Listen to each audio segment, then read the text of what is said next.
sebuah batu bata tengah mendaki sebuah bidang miring. Saya gambarin dulu bidang miringnya. Di sini juga ya. Oke. Ini bidang miring. Sip. Terus dia bilang, dia mendaki. Saya kasih di bendanya. Mendaki ke atas. Terus dia bilang, dia dengan kecepatan awalnya, kecepatannya adalah 2 meter per second. Koefisien gesek statis antara batu bata dan lantainya adalah akar 3/12. Sebenarnya kalau statis kayaknya asa nggak mungkin ya. Ini tuh sebenarnya harusnya kinetis. Kinetik atau kinetis. Kita. Kenapa? Karena dia bergerak. Berarti kinetis. Kalau statis itu diam. Kinetisnya saya tulis mu K-nya adalah akar 3/12. Setelah waktunya adalah 0,5 second, jarak yang ditempuh batu bata dari posisi awal, misalkan sampai posisi akhirnya berapa gitu kan. Nah, kita nggak tahu nih. Sampai mana. Nah, dicari tahu S-nya. Sip. Berapa yang ditanya? Nah, karena yang ditanya, kita cek dulu. Kalau dalam pelajaran hukum Newton tuh, ini kan bendanya menurun ya. Kalau menurun, otomatis nih bendanya kan harusnya turun. Tapi karena dia mintanya tengah mendaki, berarti kita bilang bahwa dia geraknya ke atas. Ketika dia geraknya ke atas, otomatis kan dia bergesekan nih naik ke atas. Nah, kita akan bilang di sini akan ada yang namanya gaya gesek. Kita tulis FK. Nah, ini gaya gesek. Terus, ketika dia mencoba naik ke atas dan dia ada gaya gesek, pasti nih benda pasti akan pengen turun ke bawah kan, mau nggak mau. Karena kan ini bidangnya bidang miring ya. Maka nanti akan ada gaya yang ke bawah. Tapi bentuknya seperti apa, kita tentuin dulu. Yuk, pertama kita harus cari tahu dulu gaya normalnya. Pertama gaya normal. Kalau kita bilang gaya normal, maka titik ini harus tegak lurus. Misalkan ini kan miring, maka bentuknya harus begini nih. Ini adalah gaya normalnya, gaya normal. Terus kita tentukan dulu gaya beratnya. Gaya beratnya itu kayak gimana? Gaya beratnya otomatis ini titik tengah benda, dia turun ke bawah. Ini ada gaya berat. Kita bilang M kali G, gravitasi. Terus kalau ingat-ingat ya, kalau bentuknya bidangnya biasa, cosnya itu miring. Kalau ini yang miring itu bukan cos tapi sin. Nah, ini adalah W sin theta. Dan yang di bawah adalah W cos theta. Nah, ini gambar kalau bidangnya bidang miring. Terus W itu kan M kali G, maka saya ubah di sini M kali G sin theta. Di sini adalah M kali G cos theta. Tetanya dari mana? Dari sudutnya.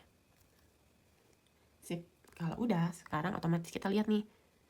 Kita ada 2 ya. Yang pertama adalah sigma F. Di sini kita punya sigma Fx sama sigma Fy. Di sini sigma Fx-nya itu X-nya mana? X itu yang miring, Y-nya itu yang berdiri. Nah, sigma Fx tuh di sini terlihat bahwa dia bendanya M kali A kan. Terus kalau misalnya sigma F Y kan yang berdiri. Yang berdiri itu otomatis dia bendanya nggak terbang ke atas, berarti di sini adalah 0. Kalau dia bergerak, dia harus M kali A. Ini 0. Maka sigma Fy di sini cuma ada N sama ini. Maka kita tulis N di atas kurang sama yang bawah, kurang sama Mg cos theta sama dengan 0. Maka gaya normalnya adalah Mg cos theta. Pindah ruas ya. Ini adalah persamaan yang pertama. Kita tentuin ini pertama dulu. Sekarang ke sigma Fx. Saya tutup biar bisa memisahkan. Terus di sini sigma F kelihatan ya bahwa di sini sigma F di sini kan ada gaya gesek ya, FK. Nah, rumus FK itu adalah mu K dikali N. N-nya itu adalah gaya normal dari sini nih. Maka FK itu sama dengan mu K dikali mu K-nya itu yang ini, yang akar 3/12, M-nya yang ini.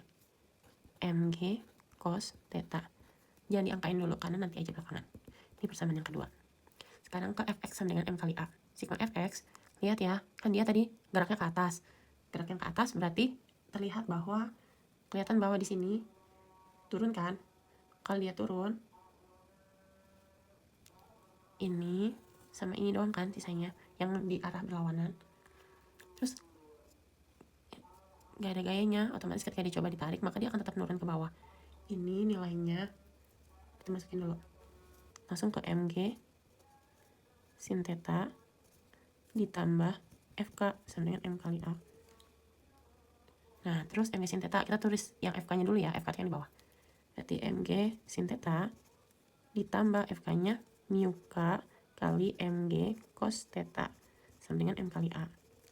Lihat, ada yang sama nggak? Ya, masanya dicoret. Gravitasi boleh dicoret nggak? Jangan, tidak boleh dicoret. Maka di sini sisanya sin G sin theta ditambah mu K G cos theta sama dengan A. Nah, berarti A-nya ini nih. Oke, berarti yang sama tuh apanya? Yang sama gravitasinya. Kita kasih keluar gravitasi. berarti sin theta ditambah mu K dikali cos theta. Ini ada A-nya ya, ini adalah percepatannya. Sip, apa cepatnya nggak dapat? Nah, kita sekarang kerjain yang ini nih, karena kita kan pengen nyari garisnya ya, berapa panjang ya perpindahannya dia, yang ditempuh dari posisi awal sampai nanti di titik sini. Kita pakai rumus, ingat, kalau misalkan ini termasuknya gerak apa? Gerak lurus beraturan atau gerak lurus berubah beraturan? Bukan gerak lurus beraturan, ini tuh gerak lurus berubah beraturan. Berarti yang ini kita pakai gerak lurus berubah beraturan. Rumusnya tuh ada 3. Yang pertama kan ada yang mana? Betul, VT sama dengan V0 plus AT. Yang pertama. Yang kedua, VT kuadrat sama dengan V0 kuadrat tambah 2AS. Ini kedua. Yang ketiga, ada S sama dengan V0 kali T ditambah setengah AT kuadrat. Sekarang lihat yang udah ketahuan. Yang di sini kita ketahuan punya jarak S. Di sini nomor 1 bisa pakai nggak? Nggak. Nomor 2 bisa. 3 bisa. Terus sekarang kita lihat, kita punya jarak ditanya. Kecepatan awal ada nggak? Adanya kecepatan awal. Kecepatan akhir ada nggak? Nggak ada. Berarti nomor 2 kita nggak bisa pakai karena ini kecepatan akhir. Nomor 3 bisa pakai nggak? Bisa. Kenapa? Karena dia dikasih tahunya cuma kecepatan awal nih, V0.